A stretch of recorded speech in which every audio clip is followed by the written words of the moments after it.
icambere gikenewe kuri urwo rwaruka no guhindura ivyiyumviro. Guhindura ivyiyumviro no kuvuga iki? Ico cuko urwaruka rwiga mu mutwe rufise akazi, bazompa akazi. Mugabo ntibaheze ngo bige bashira mu mutwe ndiko ndakarisha ubwenge ndarondera ubwenge kugira menye ingene nzobaho nzokwibesha.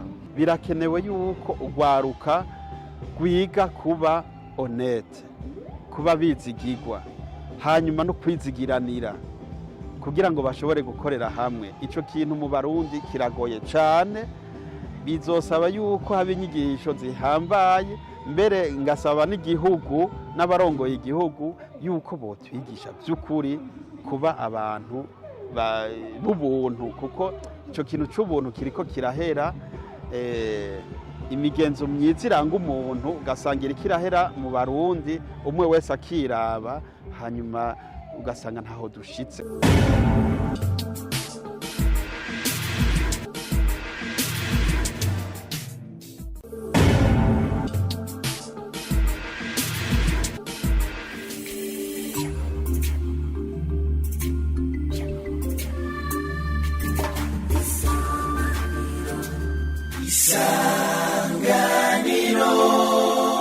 Tigo turashima ko ariko aziterambere. Nangorane nuko bonye utari no babanye tukarengana. Abo banezerejwe no kugena amabarabara ari karasanurwa bongera basasamwa amabuye bita amapave mu Gifaransa, ni bamwe mu banyagihugu baba muri quartier w'Interekwa iri muri commune Ntahangwa mu buraruko bw'igisagara ca Bujumbura. Mu mabarabara amwe twashoboye gucamwo, amwe yari karakogwa mu gukura mwivu, guca imifurege ijana amazi, ahandi naho n'amabuye barahejeje gusasa. Ibiheza bigashimisha abo banyagihugu kuko kubwabo ngo ni iterambere. Ikintu tigo turashima ko Interekwa yacu yagutse.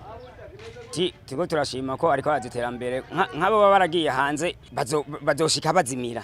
Ibi bikorwa twabyakiriye neza cyane. Ubu turashima umugambi kubera akarere kose barakijukiye uko amabarabara yose ko rakora, hariya hirya aho hiyo hose bariko barakora iyo ruguru hose.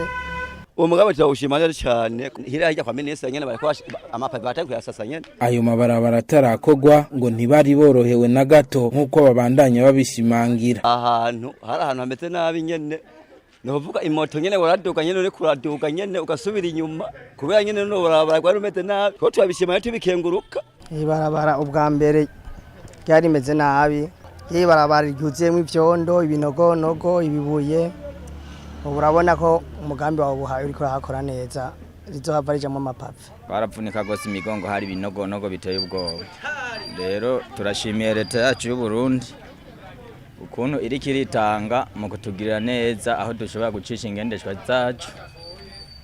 Tubandanya tubasaba yuko bohadukorera nyene bakanyarutsa kugira ngo ibikorwa bibandanye dukore neza, twunguruza abantu batidoga. Nubwo abo banyagihugu bashima, bavuga ko ivyo bikorwa vyatumye babura amazi n'imirimo yabo irahungabana, bagasaba ko bobinyarutsa. Amazi abura kubera ibi bikorwa kuko amatiyo baca bayaca, kuko nibo ca baronka ukuntu bashira yandi basize ipave batabanze kubica ukuyaca. Ego umwenjeneri w'ibarabara we ni sawa, uwamazi ahubwo nawe nabarimba nyene kunyene nawe tubabona ikarabizako anyarutsa bene gihugu baronka amazi, kuko cyane cyane abayaya baragowe gose, baragowe amabida ari mu kubagaragura, ni bari mu kubagaragura. Uravye ukuntu bazinduka bajana abana ku mashuri, bajana abana ku mashuri bakaca bavuka kuvoma ijoro, itiro riri no mukubica. Cyimviro mbona kubarabara nuko ryohera ningoga bakarikora ningoga, hama natwe tukaronka bakiri buntana bakiriye tukironka, kubera ryahora rihita rigenda n'amamodoka, mugabo nta modoka rigihaye.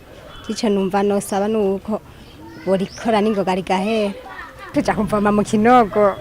Urumva uvomye mu binogo nta mazi meza ubuvomye. Nangorane nuko bonye utari no babanye tukarengana nyene, nkuko uhana nkubo ikorwa timaze imese imiduka nyene itajana mu mpango nyene tuyiraza kwibaraba, kubera nyene urabona ko atamare nishobora kwinjira mu mpango kubera nyene wana ko nyene teraheza gukoga. Abanyagihugu babandanya basaba ikigo kijejwe uburaro n'inyubako Obuha gisanzwe kiriko kirakora ivyo bikorwa ko cobandanya kigasanura n'ibarabara ryacitse biturutse kwibomagurika rya Kongacari kagabura quartier w'Interekwa na Nyabagere. Abahagarariye ivyo bikorwa muri Obuha batumenyesheje ko ataco bashobora kubivugako ngo kuko ataruhusha babifitiye. Isanganiro